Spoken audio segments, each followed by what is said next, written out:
أعوذ بالله من الشيطان الرجيم.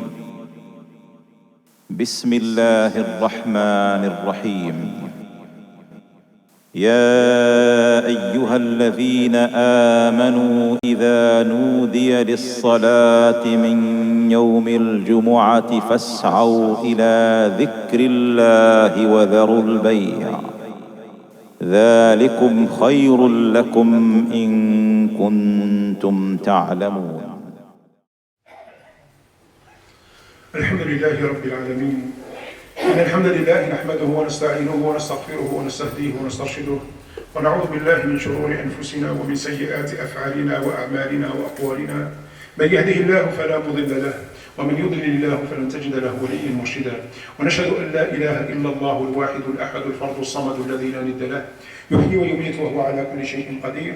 يعلم ما كان ويعلم ما سيكون ويعلم ما لم يكن إذا كان كيف يكون. نشهد ذلك شهادة نطق باللسان وإقرار بالجنان وعمل بالأركان.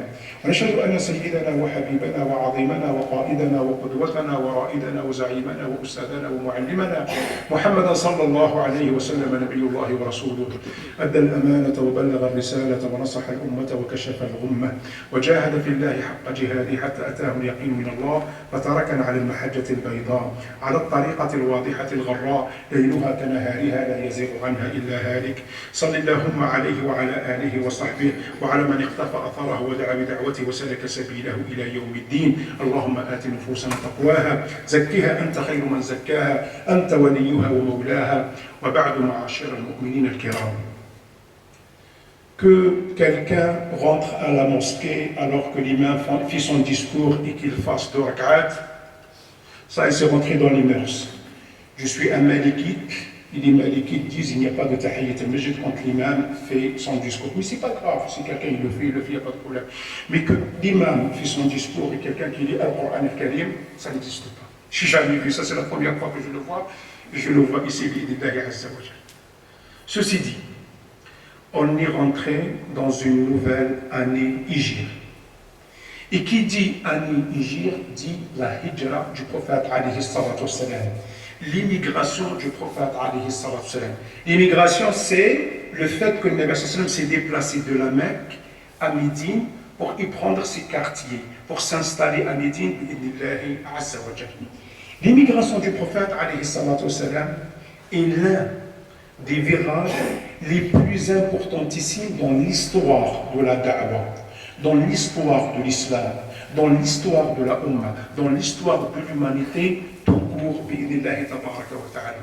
Je vous ai toujours dit que quand on parle de biographie de Nabi alayhi salatu salam, que quand on parle d'histoire, que quand on parle de tout ce qui touche à l'histoire des prophètes, normalement, on ne doit pas insister uniquement sur les faits, sur les événements, mais surtout insister sur les leçons, sur les enseignements, sur les sagesses que nous devons de faire sortir et d'extraire.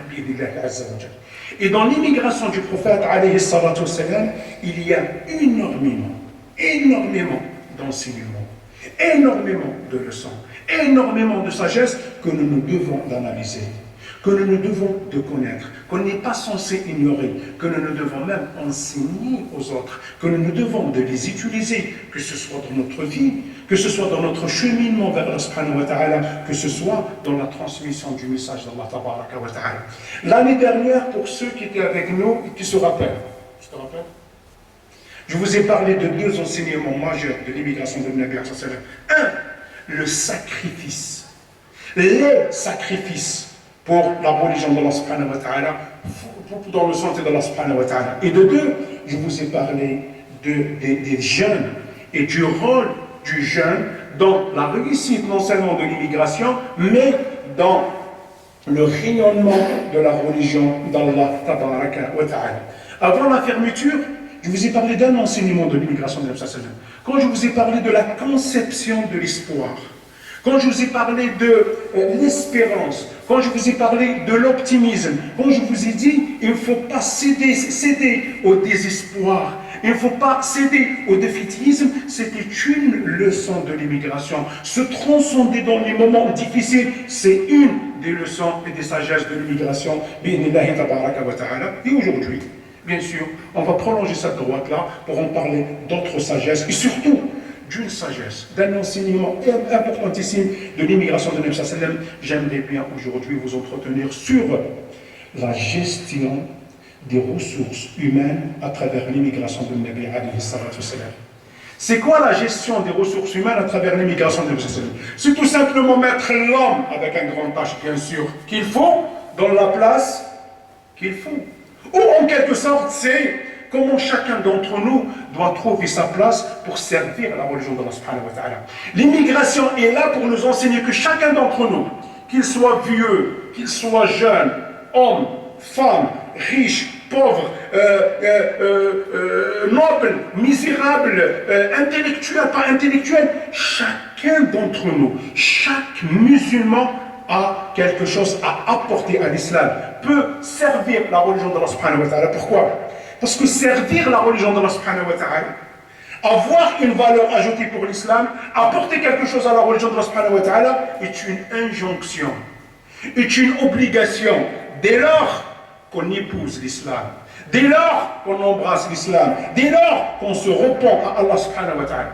Du moment que je suis musulman, à cet instant-là, il n'y a pas que la prière qui est une obligation.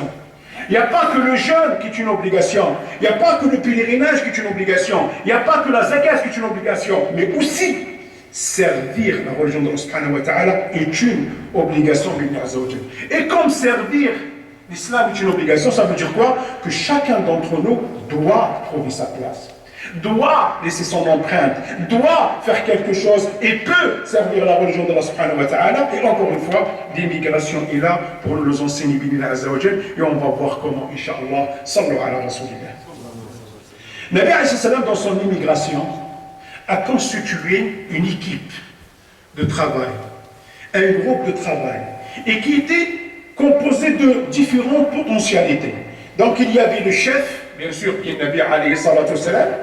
Il y avait, j'allais dire, celui qui était avec le Nabi alayhi salam, l'accompagnateur, Abu Bakr Siddiq radiyallahu anhu. Il était celui qui doit se sacrifier pour le Nabi alayhi salam, à savoir Ali radiyallahu anhu. Il y avait celui qui était chargé des renseignements et des informations à ramener au Prophète sallam en la personne de Abdurrahman ibn Abi Bakr Siddiq. Il y avait celui ou celle qui était chargée, j'allais dire, d'approvisionner le Nabi sallam pour le manger, pour boire, en lait, ainsi de suite. Et c'était Asma, aidée par Aïcha radiyallahu anha. Il y avait surtout celui qui était censé brouiller les pistes qui mènent à Nabi alayhi salatu wa salam, et c'était Amr ibn Abi Fahira, un esclave, le berger d'Abu Bakr Siddiq radiyallahu anhu. Et il y avait le guide qui doit lui montrer le chemin, emprunter un chemin que Quraysh ne connaissait pas, que personne ne connaissait, pour arriver à bon port, à Al-Madinah al-Munawwara. Et c'était la personne de Abdullah ibn Urayqat. Donc il y avait des hommes, il y avait des femmes, il y avait, j'allais dire, des vieux, beaucoup vieux. Le plus grand, c'est 53 ans. Abu Bakr avait 50 ans. Mais il y avait Ali, il y avait Asma, il y avait Aïcha qui étaient jeunes. Il y avait même les musulmans et les non-musulmans. C'est qui le non-musulman? C'est Abdullah ibn Urayqat, le guide du prophète. C'était un associateur. C'était un non-musulman. Il n'était pas compagnon. Il n'était pas dans la religion de Allah. Ça n'a pas empêché le Nabi de solliciter ses services. Pourquoi? Parce que c'est la compétence qui parle, Inch'Allah. Donc, le chef, le Nabi alayhi salatu wa salam, subhanallah. Regardez, un prophète, un messager, un infaillible, qui a même à côté de lui des miracles. Qu'a dit le Nabi alayhi salam? C'était quoi le slogan de Nabi pendant l'immigration? C'était aidez-moi avec votre force. Il leur a pas dit mais qui êtes-vous? Moi je n'ai pas besoin de vous. Moi je suis le prophète. Je suis le dernier des prophètes. Je suis ci, je suis cela. Moi je suis infaillible. Moi j'ai les miracles. D'ailleurs, 16 mois avant l'immigration, vous savez il y avait quoi? Il y avait le voyage nocturne et l'ascension céleste. Et en une nuit, Nabi sallam s'est déplacé de la Mecque à Jérusalem. C'est pas de la Mecque à Médine, c'est pas 400 km. C'est une distance parcourue pendant un mois aller et un mois retour. Et la même nuit, Nabi sallam a franchi, a traversé les cieux jusqu'à arriver à un endroit où nul n'a pu arriver à cet endroit-là. Le seul qui a atteint cet endroit-là, c'est qui? C'est le Nabi sallam. Sur quoi? Sur ce qu'on appelle el-Buraq. La monture utilisée par le Nabi sallam pendant le voyage nocturne et l'ascension céleste, ça s'appelle el-Buraq. Il est où le Buraq? Jibril est avec lui. Il est où Jibril? Mais pourquoi Allah subhanahu wa ta'ala n'a pas renouvelé cette expérience-là? C'est parce qu'il y a un autre enseignement dont je parlerai la semaine prochaine sur Allah subhanahu wa ta'ala, c'est la causalité, c'est les causes, c'est agir avant d'attendre les miracles. C'est pour se dire qu'ensemble, on peut faire énormément de choses. Nabi sallam, malgré qu'il était prophète, malgré qu'il était messager, malgré qu'il était infaillible, qu'est-ce qu'il a dit? Il a dit, moi j'ai besoin de tout le monde. J'ai besoin du musulman, du non-musulman, du vieux, du moins vieux, du petit, de la femme, de ci, ainsi de suite, pour nous apprendre cela. La deuxième personnalité dans ce groupe de travail, c'est qui? C'est Abu Bakr as-Siddiq, que Nabi sallam a choisi pour qu'il soit son accompagnateur pendant le voyage de subhanahu wa ta'ala. Et pourquoi Nabi alayhi salatu wa salam a choisi Abu Bakr as-Siddiq? Parmi tous les compagnons, pourquoi c'est Abu Bakr as-Siddiq? Un, c'est par rapport à l'amour qu'avait Abu Bakr as-Siddiq pour le Nabi alayhi salatu wa salam. La personne, et il n'y a personne qui aime le Nabi alayhi salatu wa salam plus qu'Abu Bakr as-Siddiq, et c'était réciproque. Jusqu'à ce que Allah subhanahu wa ta'ala a récompensé Abu Bakr as-Siddiq de cet amour qu'il avait pour le Nabi sallallahu alayhi wa sallam. Comment? Abu Bakr as-Siddiq est le seul qui est mort en ayant l'âge du prophète alayhi salatu wa salam. Ça, c'est une récompense de la part de Allah subhanahu wa ta'ala par rapport à l'amour qu'avait Abu Bakr as-Siddiq pour le Nabi sallallahu alayhi wa sallam. Cet amour-là poussait Abu Bakr as-Siddiq à se sacrifier et à tout sacrifier, à tout mettre à disposition du Nabi alayhi salatu wa salam. Toute la planification de l'immigration est partie d'où? De la maison d'Abu Bakr as-Siddiq. Dans l'équipe de l'immigration de Nabi sallallahu alayhi wa sallam, il n'y avait pas qu'Abu Bakr as-Siddiq, il y a énormément de gens de l'entourage d'Abu Bakr as-Siddiq. Abdurrahman, c'est son fils. Asma, c'est sa fille. Aïcha, c'est sa fille. Amr ibn Abi Afahira, c'est qui? C'est son berger, c'est son esclave. Et en plus de ça, pour acheter les montures, l'argent qui a été dépensé ce jour-là, c'était l'argent de qui? Et Nabi sallallahu alayhi wa sallam n'avait pas d'argent. N'avait pas d'argent. C'était l'argent d'Abu Bakr as-Siddiq qui mettait à disposition du prophète alayhi salatu wassalam. Donc, c'est par rapport à cet amour qu'avait Abu Bakr as-Siddiq et ce désir de se sacrifier et de servir un Nabi alayhi salatu wassalam. Abu Bakr as-Siddiq, quand Nabi sallam est arrivé à la grotte de Thawa, où Nabi sallam s'est réfugié pendant 3 nuits, quand Nabi sallam voulait rentrer, il lui dit non, tu ne rentres pas, c'est moi qui dois rentrer le premier. Pourquoi? Peut-être qu'il y a un danger dedans, peut-être qu'il y a un serpent, peut-être qu'il y a ci, peut-être qu'il y a que ça. Non, je préfère me sacrifier à Rasulullah. Que Abu Bakr as-Siddiq meurt de lui-même, c'est mieux que Nabi sallallahu alayhi wa sallam qui meurt. C'est vrai, c'est une énorme perte de perdre Abu Bakr as-Siddiq. Mais entre perdre Abu Bakr as-Siddiq et perdre Nabi sallallahu alayhi wa sallam, en ce moment-là, le choix est vite fait. On n'a pas encore parachevé la religion de Allah subhanahu wa ta'ala. Il n'y avait pas l'accomplissement de la religion de Allah subhanahu wa ta'ala. Donc, qu'est-ce qu'on doit faire? On doit tous se sacrifier pour préserver la vie du prophète sallallahu alayhi wa sallam, ce qu'a fait Abu Bakr as-Siddiq. Pendant le voyage, parfois Abu Bakr se met devant le Nabi sallallahu alayhi wa sallam. Parfois il se met derrière le Nabi. Pourquoi? Pour protéger un Nabi alayhi sallam. Donc, ce désir de servir le Nabi sallallahu alayhi wa sallam, de se sacrifier pour le Nabi sallallahu alayhi wa sallam, a été un élément clé pour le choix d'Abu Bakr as-Siddiq pour accompagner le Nabi sallallahu alayhi wa sallam. Ensuite, un élément essentiel, c'est la personnalité d'Abu Bakr as-Siddiq. Et quelle personnalité? Cette force qu'avait Abu Bakr as-Siddiq. Abu Bakr as-Siddiq, quels que soient les événements, quelles que soient les épreuves, il a toujours été solide. Il a toujours été, comme on dit aujourd'hui, solide sur ses appuis. La preuve, pendant la mort de Nabi alayhi salam, c'est un tremblement de terre. C'est un séisme qui a frappé de plein fouet les musulmans. Et il n'y a personne qui a pu se retenir, pas Omar ibn Khattab. Qu'on croit qu'il était le plus fort, qu'il était le plus complet, qu'il avait la personnalité la plus complète. Omar ibn Khattab pleurait comme un enfant. Et le seul qui a ramené l'ordre au sein de la communauté musulmane, c'est Abu Bakr as-Siddiq quand il a monté sur la chair, sur la tribune, sur le même pour leur dire Man kana ya'budu Muhammadan fa inna Muhammadan qad mat. Celui qui a adoré Muhammad est décédé. Muhammad a rejoint son Seigneur, et celui qui a adoré Allah subhanahu wa ta'ala, Allah est éternel, Allah est hay, Allah est vivant, et Allah ne meurt plus. Ça, c'était les paroles qui dénotent de la personnalité qu'avait Abu Bakr Siddiq et dans telle épreuve et dans tel voyage, Nabi sallallahu alayhi wa sallam avait besoin de qui? De quelqu'un qui panique? De quelqu'un qui ne peut pas maîtriser ses nerfs? Non, il a besoin d'une personnalité, de ce charisme et de cette stabilité-là. Abu Bakr Siddiq, donc, il avait cette personnalité, surtout après la mort de Nabi sallallahu alayhi wa sallam, encore une fois, quand il y a Moussaïlim al-Kadhab et les amis de Moussaïlim al-Kadhab qui disaient qu'il n'y avait pas de zakat.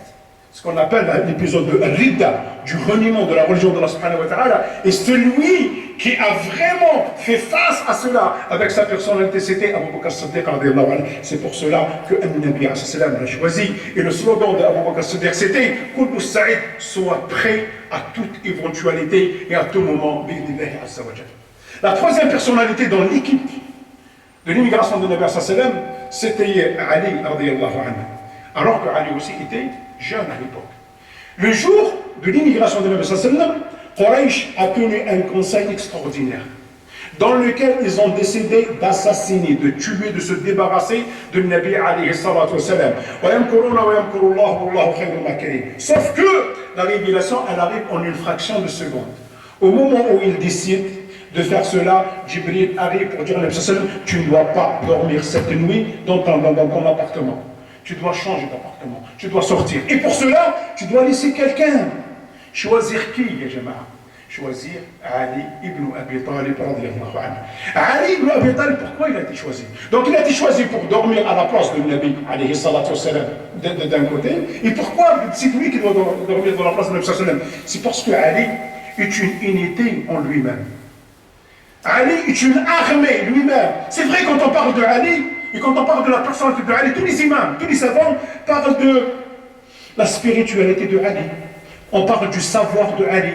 On parle du caractère poétique de Ali. Mais jamais on parle du courage, de la force que dégageait Ali.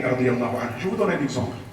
Pendant la bataille de l'Ahzab, les coalisés, ça a duré un mois. Et à un moment donné, dans les rangs de Quraysh, il y avait quelqu'un qui s'appelait Omar ibn Abdi Woud. Mais quelle personnalité! C'est quelqu'un qui faisait peur à tout le monde. À la Mecque, quand on veut dire à un enfant mange et qu'il ne mange pas, on lui dit écoute, si tu ne manges pas, on te ramène Omar ibn Abdi Woud. Et il mange. Un enfant, quand il ne dort pas, on lui dit quoi? Si tu ne dors pas, on va te ramener Omar ibn Abdi Woud. Il dort sur place. Mais il faisait peur à tout le monde. Omar ibn Abdi Woud, pendant la bataille de l'Ahzab, a demandé ce qu'on appelle aujourd'hui un box-to-box. Un contre un. Qui c'est qui peut venir me défier directement? Et les grands compagnons de Nabi sallallahu alayhi wa sallam n'ont pas voulu le défier. Certains avaient peur de Omar ibn Abdi Woud. Et le seul qui avait le courage de le faire, c'était Ali radiallahu anhu. Et l'issue de la bataille, je ne vous dis pas, qui c'est qui a gagné? C'est Ali ibn Abi Talib. Donc lui-même, c'était une unité, de savoir qu'il y a des gens qui vont le tuer, ça ne lui faisait pas peur. Et surtout, Ali, pourquoi il le fait? C'est pas de l'immaturité, c'est pas de l'irresponsabilité de la jeunesse, non. Il était sur lui même longueur d'onde qu'Abu Bakr Siddiq radiyallahu anhu. Il sait qu'on est à un tournant de la da'wa de l'islam. On sait qu'il est un moment crucial pour préserver la religion de Allah subhanahu wa ta'ala et préserver les sallam. Donc, il se dit, je vais me sacrifier pour le Nabi alayhi sallam. Encore une fois, perdre Ali ou perdre le sallam à ce moment-là, il n'y a pas photo. On n'a pas encore parachevé la religion de Allah subhanahu wa ta'ala. La religion de Allah n'est pas encore finie. Donc on a encore besoin de Nabi alayhi salatu wa salam. Ali s'est dit donc, je vais me sacrifier pour le Nabi alayhi salatu wa salam. Et de deux. Mais pourquoi c'est Ali lui-même? Pourquoi pas quelqu'un d'autre? Tout simplement, Yahwan, pour qu'ensuite il n'y aura pas de rumeurs, il n'y aura pas de blabla. Oui, celui qui est mort à la personne de Nabi sallallahu alayhi wa sallam, c'est un minable, c'est un pauvre, c'est un ci, c'est un cela, c'est Ammar ibn Yasir, c'est Bilal, c'est un tout. Non, Nabi sallallahu alayhi wa sallam a choisi quelqu'un de sa, j'allais dire, de sa famille. C'est son cousin. Comme ça, on ne dit rien du tout. D'ailleurs, on a reproché à Nabi alayhi sallam cette phrase pendant la conquête de la Mecque, quand il disait La taqtulu al-Abbas. Quand vous rentrez à la Mecque, ne tuez pas l'Abbas. Les gens n'ont pas compris pourquoi Nabi sallallahu a décidé cela. Au fait, Nabi sallallahu a décidé cela parce que l'Abbas était musulman, mais d'une manière clandestine. Il est rentré dans l'islam, mais il le cachait.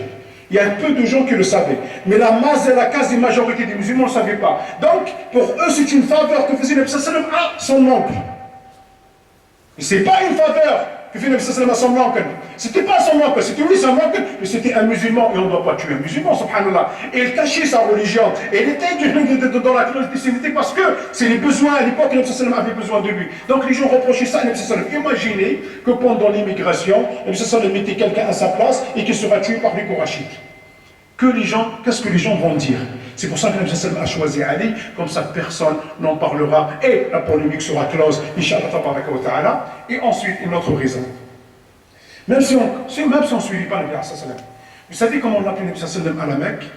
As-Sadiq al-Amin. Il n'y avait pas plus intègre que le Nabi sallallahu alayhi wa sallam. Ils étaient contre le Nabi sallallahu alayhi wa sallam. Ils combattaient le Nabi sallallahu alayhi wa sallam jour et nuit, et quand quelqu'un avait une amana, avait un dépôt, quelque chose à consigner, quelque chose à protéger, il le donne à qui? Il le donne à un Nabi alayhi salatu wa salam. Tous ces dépôts-là, le Nabi sallallahu alayhi wa sallam, il doit les rendre ou pas? Il doit les rendre ou pas? Attends, c'est pas comme disait un certain nombre de nos frères, c'est un butin, ghanima. Ah, quand tu voles un non-musulman, c'est une ghanima, c'est un butin. C'est pas haram. Non, un vol est un vol. Que tu voles un musulman, que tu voles un athée, que tu voles un juif, que tu voles un chrétien, que tu voles ce que tu veux, c'est haram. La preuve, c'est le Nabi sallallahu alayhi wa sallam. Et pour donc prendre tout cela et en profiter. Non, il a dit à Ali, ça ce sont des dépôts, ça c'est pas à moi, et tu dois rendre chaque amana à son propriétaire. C'est un autre rôle de Ali, pour vous dire encore une fois, Abu Bakr, Nabi sallam, Ali, des personnalités différentes, et tous ont servi la religion de Allah subhanahu wa ta'ala. Donc nous tous, comme on est, on peut servir la religion de Allah subhanahu wa ta'ala, chacun à sa manière, بإذن عز وجل. أقول هذا الذي تسمعون وأستغفر الله لي ولكم فاستغفروا إنه غفور رحيم ولا حول ولا قوة إلا بالله العلي العظيم.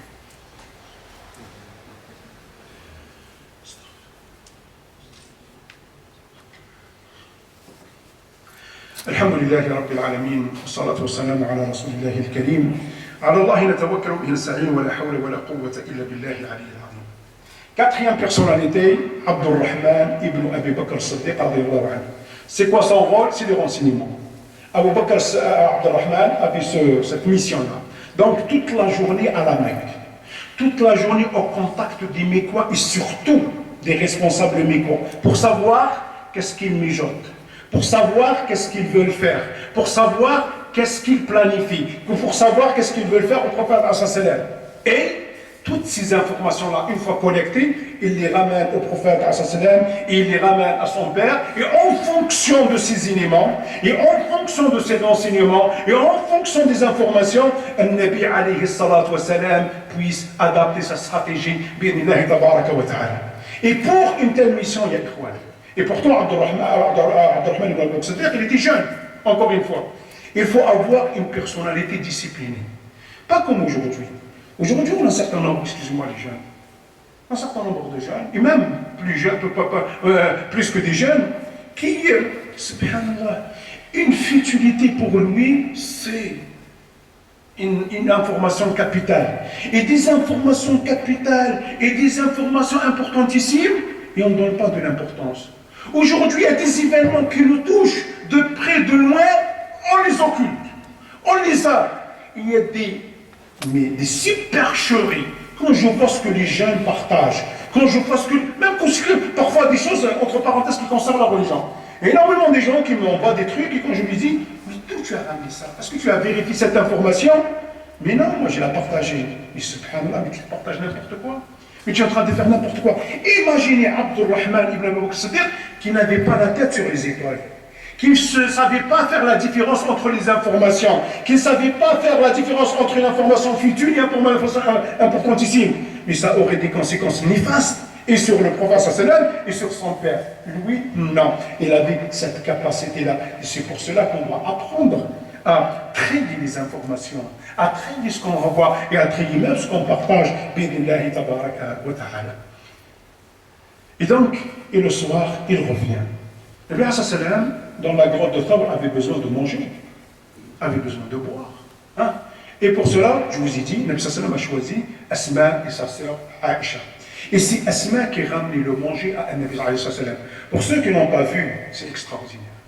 Et pour ceux qui n'ont pas vu, Inch'Allah, ils vont aller voir la distance qu'il y a entre la Mecque et la grotte de Thawr, aussi originaire de Sassalim. Mais à l'époque, c'est à pied. Mais à l'époque, il y a énormément de dangers. Et qui c'est qui a fait ce rôle-là? Et qui c'est qui a accompli ce rôle-là? C'est une fille. C'est une jeune fille en la personne de Asma, fille d'Abu Bakr Siddiq. Il y a des gens même aujourd'hui qui te disent, mais pourquoi vous faites une salle pour les femmes? Pour prier. Et pourquoi vous faites des cours pour les femmes? Et pourquoi ci et cela? Nabi alayhi sallam s'est appuyé sur des femmes pour sa hijra, pour son immigration. Je vous ai dit, je vous le répète, c'est un virage importantissime dans l'histoire de l'humanité tout entière. Il a confié cette mission à qui? À Asma, à une fille, à une femme. Arrêtons de dire que l'islam c'est l'affaire des hommes. Arrêtons de dire que l'islam c'est l'affaire de l'homme. C'est l'affaire de tout le monde. Hommes et femmes, et vous pouvez me dire aussi, Asma elle va y aller, Abdurrahman il va y aller, et pourquoi c'est pas Asma qui va faire la double fonction, les informations et l'approvisionnement de Nabi sallallahu alayhi wa sallam? Et pourquoi c'est pas Abdurrahman ibn Abu Bakr Siddiq qui va faire les deux? Non, il y a aujourd'hui, tu trouves un musulman qui fait tout. Est-ce que vous connaissez un musulman qui a une seule spécialité? Aujourd'hui, le musulman, il est plombier, il est mécanicien, il est peintre, il est ici, il est électricien, il fait tout. Mais subhanallah. Abu Bakr al-Rasul nous a dit non, chacun doit exceller dans une spécialité. Asma, toi tu fais ça. Abdurrahman, toi tu fais ça. Et on dissocie les deux. Et c'est ça ce qu'on doit faire, Inch'Allah Azza wa Jal. Tu rentres dans une mosquée, tu as une seule personne qui fait tout. Celui qui ouvre et qui ferme, celui l'imam, celui qui fait l'adhan, celui le trésorier, celui le président et celui le jama'a qui fait la prière. C'est pas normal, Ikhwan. C'est pas normal, Ikhwan. Ça n'existe que chez nous aujourd'hui. Alors que normalement, ça ne doit pas exister, vu ce que faisait un Nabi alayhi salatu wa salam. Ya jama'a, Asma, quand elle part, elle revient. Abdurrahman, quand il part, il revient. On est dans un désert ou pas? Donc il y a des traces. Et ces traces-là, on doit les laisser. À l'époque, il y a des gens qui font parler les traces. Donc ils peuvent arriver facilement au prophète sallam. Donc qu'est-ce qu'on doit faire? On doit effacer les traces. Et là, le prophète sallam a choisi quoi? A choisi un esclave. Mais vous pouvez me dire, mais un esclave, il peut apporter quelque chose à l'islam?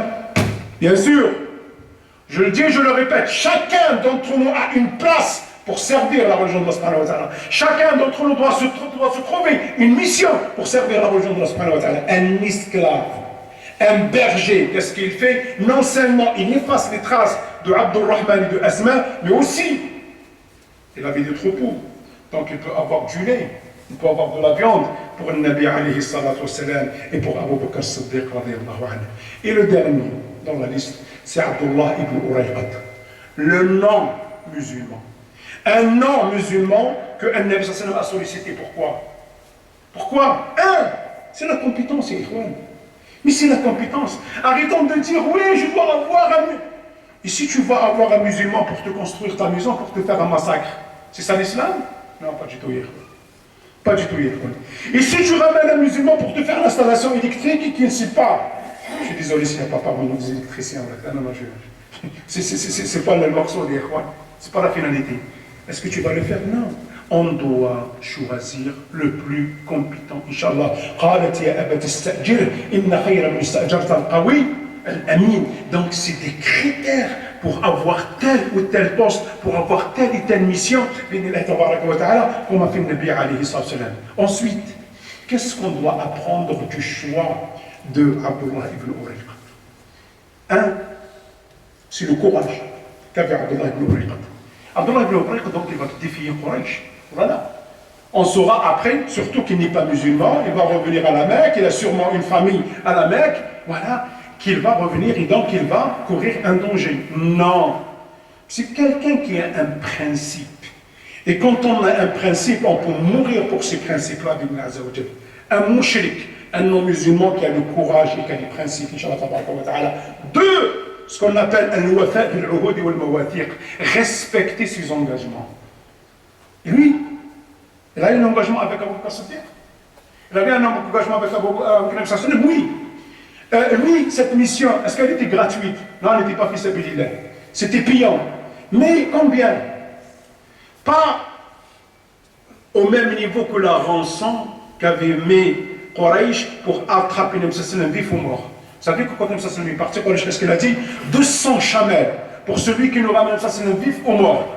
Mais comme c'était quelqu'un qui respectait ses engagements, et pourtant il n'était pas musulman encore une fois, et pourtant il n'était pas musulman encore une fois, et pourtant il ne connaissait pas le Jannah, il ne connaissait pas Allah, il ne connaissait pas ces choses-là, mais c'est parce qu'il respectait ses engagements. Il a dit, il m'a demandé quelques pièces, eux ils me proposent 200 têtes, 200 jamais, non, c'est mon engagement qui doit primer.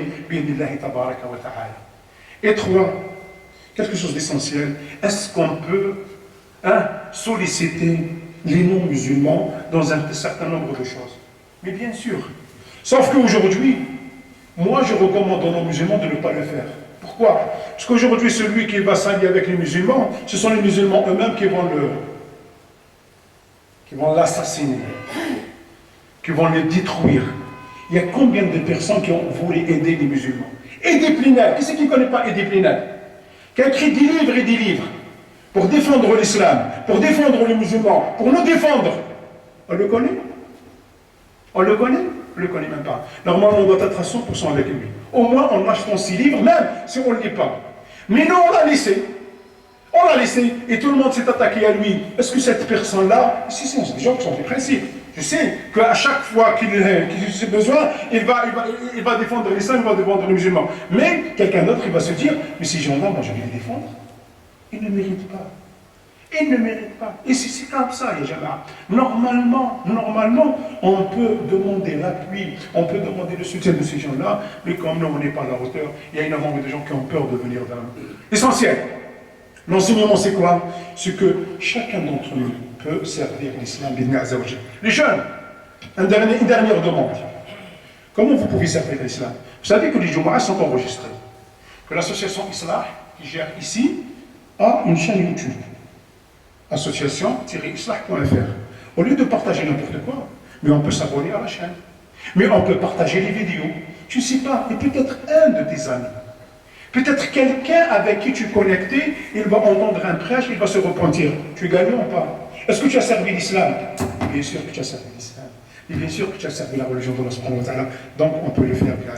Je suis en train de vous dire que chacun d'entre nous peut trouver une place pour servir la religion de Allah. Allah نسأل أن يجعلنا من يستمعون القول فيتبعون أحسنه. اللهم نسألك الغنى والرضا والهدى والتقى، نسألك علما نافعا ورزقا طيبا وعملا متقبلا ولسانا ذاكرا وقلبا خاشعا وجسدا على البلاء صابرا، ونعوذ بك من علم لا ينفع ومن قلب لا يخشع ومن عين لا تدمع ومن نفس لا تشبع ومن دعاء لا يستجاب له.